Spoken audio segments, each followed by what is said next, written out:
네, 오늘 잠언도 다양한 주제의 경구들을 소개하고 있습니다. 이 중에서 세 가지를 중심으로 다루고자 합니다. 자, 첫 번째 다룰 것은 의로운 재판이 있고 불의한 재판이 있습니다. 두 번째로는 지혜로운 자식과 어리석은 자식을 대조시키고 있습니다. 세 번째는 지혜자와 우매자의 삶과 언어 생활을 또한 다루고 있습니다. 먼저 첫 번째로 의로운 재판이 있고 불의한 재판이 있는데요. 15절을 찾으셔서 함께 읽겠습니다. 읽으십니다. 악인을 의롭다 하고 의인을 악하다 하는 이 두 사람은 다 여호와께 미움을 받느니라. 아멘. 네, 인간에게 있는 사회 제도에 있어서 가장 기초적이고 필수적인 것이 법정입니다. 죄를 확정하고 또 죄인에게 형벌을 주는 것이 법정인데요. 한 사람에 있어서 그 사람이 유죄이냐 무죄이냐를 정하는 것은 그 사람의 인생에 있어서 대단히 인생을 좌우하는 중요한 문제 아니겠습니까? 자, 그런데 오늘 말씀을 보니까 여러 가지 불의한 이유를 가지고 불의한 재판이 자행된다고 한번 가정해 보십시오. 그 사람이 죄인이 아닌데 죄인으로 둔갑이 되고 어떤 사람은 의인이 아닌데 의인으로 둔갑이 되는 이런 상황 말입니다. 얼마나 당사자가 억울하겠습니까? 자, 우리가 선지서를 말씀을 나눌 때에 남북 이스라엘이 멸망한 이유들이 여러 가지가 거론됐었습니다. 자, 그 중에 하나가 이 나라가 심판받아서 망해야 할 그 이유들 중에 하나가 불의한 재판이 성행했었기 때문에 그렇습니다. 그러니까 이제 검은 것을 희다고 하고 흰 것을 검다고 합니다. 자, 이렇게 확실한 것을 거꾸로 판정을 해버린다는 것인데요. 자, 손바닥으로 하늘을 가린다고 말하지 않습니까? 손바닥으로 어떻게 하늘이 가려지겠습니까? 그러니까 뻔한 것을 이렇게 거짓말을 하는 재판이 이루어진다는 것입니다. 의인인데 죄인이라고 판결하고 죄인인데 의인이라고 판결해버리는 일입니다. 자, 우리는 이것을 천인공노할 만행이라고 밖에는 어떻게 생각하겠습니까? 자, 그런데 동서고금을 막론하고 오늘날도 이런 만행이 우리 가까이에서 일어나고 있다는 사실입니다. 자, 이 일에 대해서 오늘 성경은 뭐라고 말했습니까? 이것은 여호와께 미움을 받는 일이라 이렇게 말씀하셨습니다. 또 연관해서 23절을 보니까 읽어드리겠습니다. 악인은 사람의 품에서 뇌물을 받고 재판을 굽게 하느니라 이렇게 말씀합니다. 자, 왜 재판을 굽게 했습니까? 뇌물을 받았기 때문에 그렇습니다. 재물의 눈이 어두워져서 자기의 영혼을 팔아버렸기 때문에 그렇습니다. 자, 얼마나 어리석은 재판관이겠습니까? 자, 뇌물이라고 하는 것은 광범위하고 포괄적인 의미를 가집니다. 단순히 물질만이 아니라 뭔가 자기에게 이익이 오는 여러 가지 것들이 있습니다. 그것은 권력일 수도 있고 자기의 자리를 보존하는 것일 수도 있고 정말 물질적인 이득일 수도 있습니다.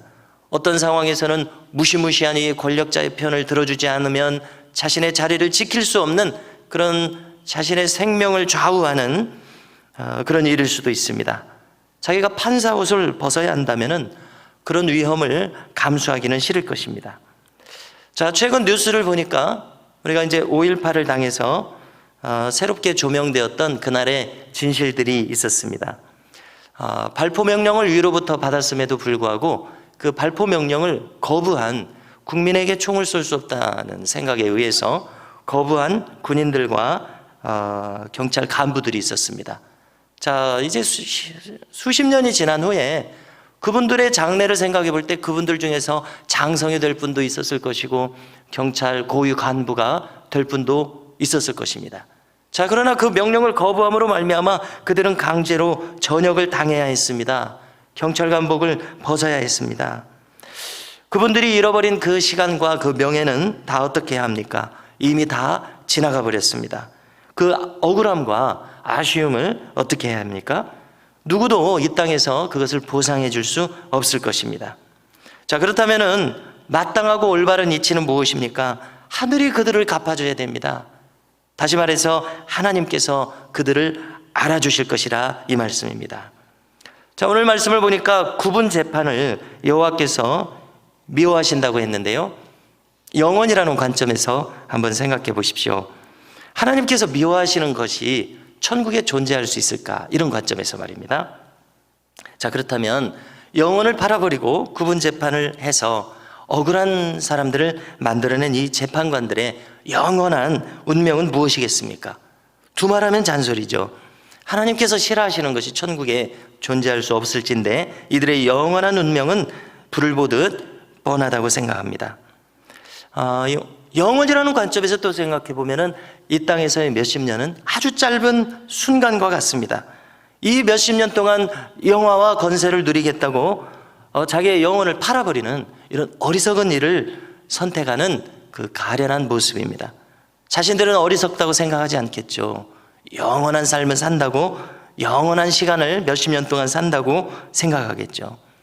그들이 회개하지 않는 이상 그들의 영원한 미래는 어둡다고 밖에는 다른 것을 생각할 수가 없습니다. 자, 두 번째로 다룰 것은 지혜로운 자식이 있고 어리석은 자식이 있습니다. 21절이 있는데요. 21절을 찾으셔서 함께 읽겠습니다. 읽으십니다. 미련한 자를 낳은 자는 근심을 당하나니 미련한 자의 아비는 낙이 없느니라. 아멘. 자, 25절도 비슷한데요. 25절도 찾으셔서 함께 읽습니다. 미련한 아들은 그 아비의 근심이 되고 그 어미의 고통이 되느니라. 아멘. 자, 잠언에 오늘도 많은 경구들이 나오고 있는데요. 이것은 인간의 절실한 경험을 반영하고 있습니다. 자, 예를 들어서 아담과 하와를 한번 생각해 보십시오. 그들에게는 가인과 아벨이라고 하는 두 아들이 있었습니다. 자, 그런데 가인을 생각해 보십시오. 그의 마음과 영혼은 사탄에게 장악이 되었었습니다. 그는 잠언의 표현으로 하자면 우매자였습니다. 동생을 죽였습니다. 자, 아담과 하와의 이 부모의 마음을 생각해 보면은 가인을 생각할 때 얼마나 그 마음이 참담했겠습니까? 쉽게 말해서 오늘날로 보면은 믿음의 가정에서 악인이 나왔습니다. 또 한 가지 예를 들면요, 사무엘 시대의 이 엘리 제사장의 두 아들 역시 제사장인 홈리와 비나스를 생각해 보십시오. 그들은 제사장임에도 불구하고 얼마나 패역한 사람들이었습니까? 화목제를 드리고 나서야 자기의 몫을 받을 수 있었습니다. 제사장의 몫에 이 소고기를 챙길 수 있었는데, 그러나 제사를 드리기 전부터 탐욕스럽게 자신의 이 고기를 따로 챙기는 그런 모습을 보였습니다. 그리고 온갖 부도덕함을 보였습니다. 자, 얼마나 이것이 엘리 제사장에게 근심거리였겠습니까? 하지 말라고 말해도 자식들은 듣지 않았습니다. 자, 그런데 이 가정에서 한 가지 또 비극은 무엇인가 하면 이 엘리 제사장이 그 자식들을 결코 훈육하는 데 성공하지 못했다는 데 있습니다. 참으로 안타까운 일입니다. 그러므로 오늘 이 말씀에서 우리가 취해야 할 교훈이 있습니다. 자녀들을 지혜자로 양육하기 위해서 부모의 역할을 다해야 한다는 사실입니다. 오직 부모가 할 수 있는 일은 부지런히 하나님의 말씀을 자녀들이 접하도록 해야 한다는 사실입니다. 그래서 자녀들이 지혜자의 길을 가도록 하는 것이 부모가 자식에게 줄 수 있는 가장 큰 선물이라고 믿습니다. 세 번째로 다룰 것은 오늘 본문을 보시면은 이 지혜자와 우매자의 삶과 언어 생활을 대조시키고 있습니다. 자, 16절을 찾으셔서 함께 읽겠습니다. 16절을 읽습니다. 미련한 자는 무지하거늘 손에 값을 가지고 지혜를 사려 함은 어찌민고. 아멘. 자, 말씀이 좀 어렵습니다. 무슨 뜻입니까? 한마디로 말해서 우매자가 지혜가 필요한데 이 지혜를 돈으로 사겠다는 겁니다. 자, 이것이 가능한 일이겠습니까? 지혜를 돈으로 산다. 얼마나 이 지혜가 절실하게 필요하면 돈으로 사기까지 해야 됩니까? 그러나 이 지혜를 돈으로 사는 것은 불가능할 것입니다. 설령 지혜를 산다고 해도 어느 기간 동안 이 지혜를 살 수 있겠습니까? 지혜를 산다 한들 그 막대한 비용을 어떻게 다 지불할 수가 있겠습니까? 참 불가능한 일이라고 생각합니다. 지혜는 돈으로 얻을 수 있는 것이 아닙니다. 지혜는 어떻게 얻습니까? 하나님을 경외함으로써만이 지혜를 얻을 수 있습니다. 자, 사도행전 19장에 보면은 유대의 제사장 스게와의 7 아들들의 일이 있습니다. 이 사도행전 19장은 바울이 에베소의 이 두란노 서원에서 3년 동안 복음을 열정적으로 전하는 시기에 있었던 일입니다. 두란노 서원에서 3년 동안 바울은 치유와 축사 사역을 많이 일으켰었습니다. 자, 그런데 이 모습을 보고 유대의 제사장 스게와의 아들 7 아들들도 이것이 좋아 보였던 모양입니다. 그래서 그들도 축사 사역을 행합니다. 자, 그런데 예수 이름으로 축사 사역을 행하지 않습니까? 자, 그런데 그들이 어떻게 말하는지 들어보십시오. 바울이 전파하는 예수를 의지하여 명하노라, 이렇게 말했던 겁니다. 자, 여러분, 이것이 얼마나 우스운 모양새입니까? 자기들이 가진 믿음으로 예수님의 이름으로 물러갈지어다, 이렇게 명해야 할 텐데 바울이 의지하는 예수의 이름을 의지해서 명하노라. 다른 사람의 이름을 불려서, 다른 사람이 가지고 있는 믿음을 빌려서 어떻게 축사 사역을 할 수가 있겠습니까? 참으로 어리석은 모습입니다. 자기들 안에 이 신앙이라는 본질이 없이 축사 사역이라고 하는 이 현상을 나타나게 하는 것은 불가능합니다. 자, 그래서 이제 어떻게 귀신들이 반응했습니까? 내가 예수도 알고 바울도 알거니와 너희는 누구냐? 이렇게 말하고서 그들 위에 덮쳐서 그들이 이제 험한 꼴을 당하고 마는 것이 기록되어 있습니다.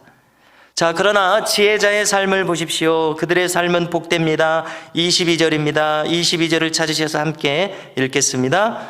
마음의 즐거움은 양약이라도 심령의 근심은 뼈를 마르게 하느니라. 자, 지혜자는 하나님을 경외하는 길을 가기 때문에 그 마음이 즐겁습니다. 기쁩니다. 보람이 넘칩니다. 활력이 넘칩니다. 자, 그 결과 온갖 병마도 이길 수 있는 건강함을 가집니다. 자, 얼마나 복된 인생입니까? 28절을 보십시오. 참 재미있는 잠언이 나오는데요. 역시 찾으셔서 함께 읽겠습니다. 읽습니다. 미련한 자라도 잠잠하면 지혜로운 자로 여겨지고 그의 입술을 닫으면 슬기로운 자로 여겨지느니라. 아멘. 자, 지혜자는 그 삶과 이 언어 생활에 있어서 신중합니다. 함부로 말하지 않습니다. 냉철한 명철함을 가진다고 말씀합니다. 자, 그러나 우매자는 어떻게 행합니까? 그 말과 언행이 가볍습니다. 함부로 말합니다. 자, 그런데 어떤 경우가 되어서 그가 말을 아끼면 지혜자로 여겨진다는 말씀입니다. 재밌는 내용입니다. 자, 성도 여러분, 우리 모두는 오늘도 하루를 살아가면서 정의롭게 분별하고 판단하는 사람들이 될 수 있기를 바랍니다. 우리 자신이 지혜자가 되어서 즐겁고 평안함을 가지며 건강하게 살아갈 수 있기를 바랍니다. 그리고 신중한 언행을 함으로써 우리 자신과 주변에 덕을 끼치는 복된 삶을 살아갈 수 있기를 주님의 이름으로 축복합니다.